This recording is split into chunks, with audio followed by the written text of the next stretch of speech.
Hello mga ka-reels, magandang araw po. Hindi pa rin ba kayo namo-monetize?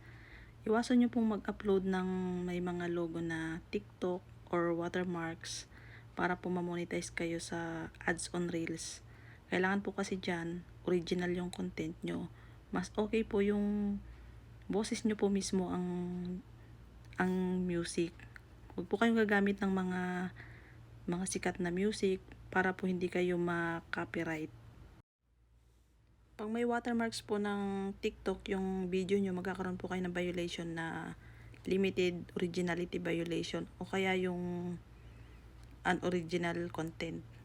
Kaya kung gusto nyo pong mag-upload ng galing sa TikTok, tanggalin nyo po yung watermarks. Pwede naman po yun gamitin. Basta wala pong watermarks. Iwasan nyo na rin pong gumamit ng mga trending musics, yung mga sikat po, para po hindi kayo makopyright. Mas okay po kung boses nyo na lang po yung gagamitin nyo para hindi po maka-copyright sa music. Kung may copyright man kayo, delete nyo na lang po kaagad para maiwasan po yung demonetize o kaya para ma-invite kayo sa ads on reels.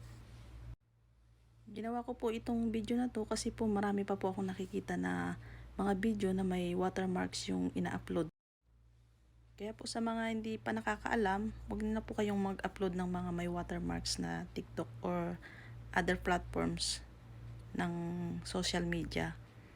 Tsaka pag may violation po, delete nyo na lang po kaagad para mas madali po kayong ma-monetize. Yun lang po mga ka-reels at salamat po sa panonood ng video ko. Sana po may natutuhan kayo.